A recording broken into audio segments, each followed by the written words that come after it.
Hey, World Entertainment, and alright, let's talk about a reboot that feels both completely inevitable and a totally out of left field, because Netflix is bringing back a classic 80s cop show, but they're swapping all the grit and drama for guns and gangs. The streamer just announced it's rebooting William Shatner's iconic TJ Hooker as a full-blown action comedy movie. Yeah, so the big question is, can a TJ Hooker action comedy actually work? Or is this a disaster waiting to happen? We're going to break down this wild tonal shift, figure out what the fans and newcomers can expect, and speculate on whether this high-risk gamble could actually pay off. I doubt it, but we're going to have a look at it. So, here's what we know for sure. Netflix is officially gotten the rights to make a movie based on the 1980s police series, TJ Hooker, of course. It's not going to be a new series.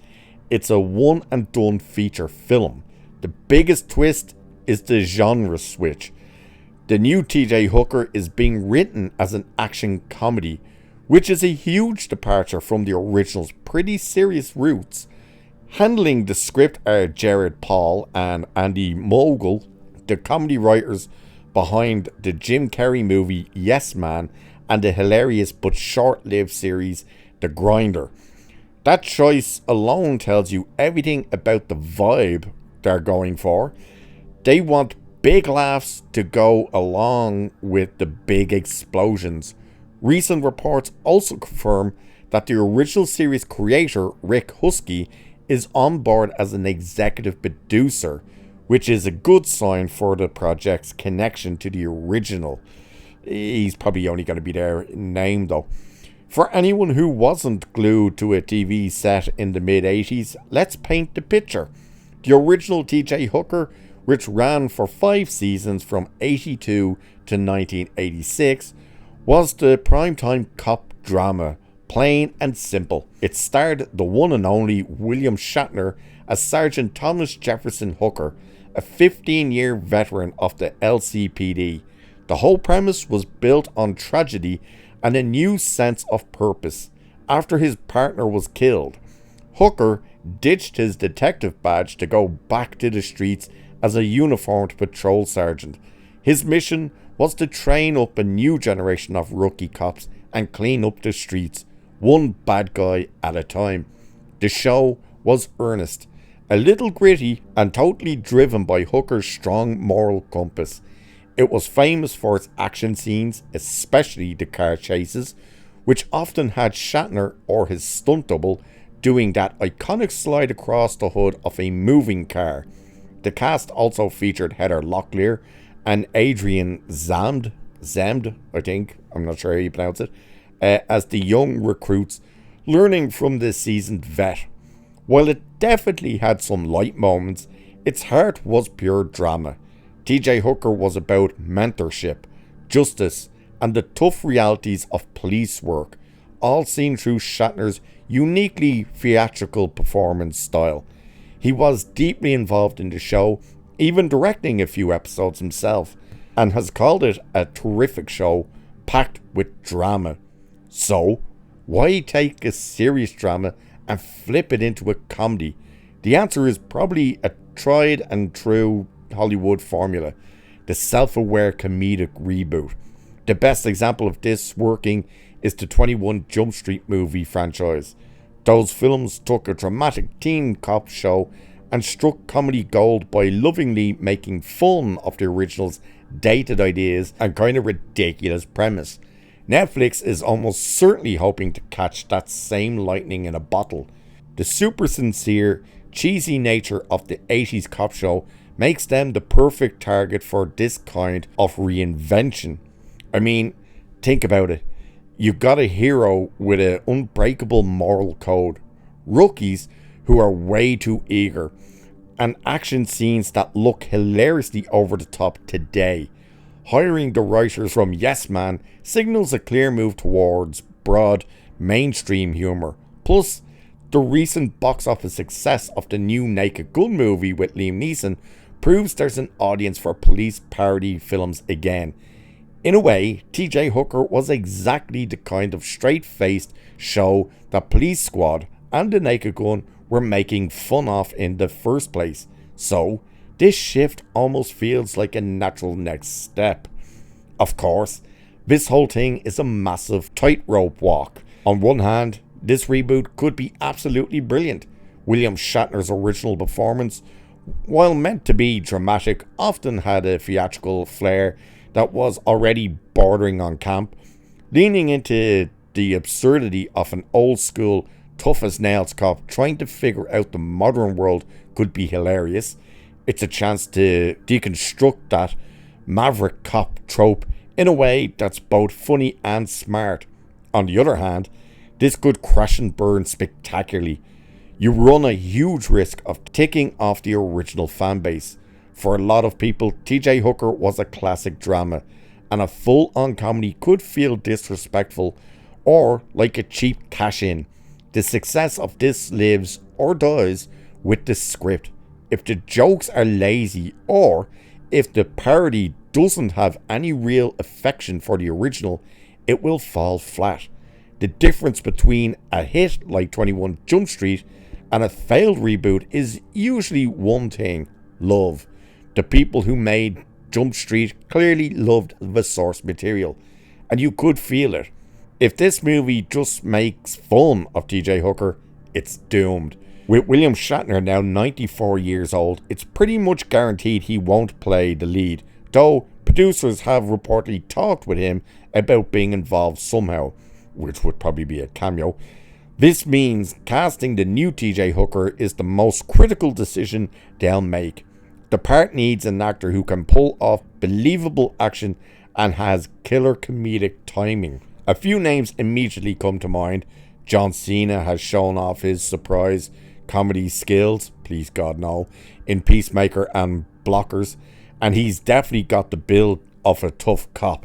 In fact, the writers of this reboot are also behind a comedy called Little Brother, which stars John Cena, so they already have a working relationship.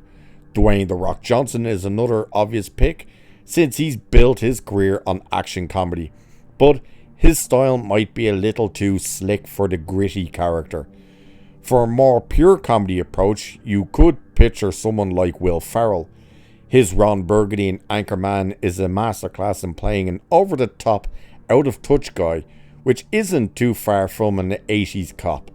Then you have Kevin Hart, who is great at playing the frazzled but determined guy, which could be a fun take on a modern rookie paired with a more classic older hooker. That's TJ Hooker, not a prostitute.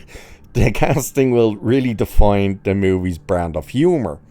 When you talk about reboots that got it right, you have to bring up Cobra Kai. That show is the perfect example of how to honour a beloved 80s property while giving it a fresh context for today's audience. Cobra Kai works because it has a deep, real love for the Karate Kid. It takes the original characters and their flaws seriously, exploring their legacies with real heart. It builds on the world without destroying what came before. The big question for the TJ Hooker reboot is whether it can strike a similar balance, even as a comedy. The best case scenario is a movie like the Brady Bunch movie from the 90s, a film that lovingly dropped the earnest, old-fashioned characters into a cynical modern world and let the comedy come from that culture clash. That kind of movie could celebrate Hooker's old-school morality while also poking fun at how out of place it is today. This takes a level of cleverness and affection that's hard to find. It needs to be a love letter and a roast all at once. The fact that the original creator is involved gives us a little hope that it will keep some of the original's DNA. In the end, rebooting TJ Hooker as an action comedy is a bold move for Netflix. They're trying to tap into 80s nostalgia while chasing the proven success of self-aware blockbusters. If the script is clever, the casting is spot on, and they find that perfect balance between parody and affection, this could be a hilarious hit. If they miss that mark, it'll just be another forgotten reboot that nobody asked for, lost in the endless scroll of the streaming library.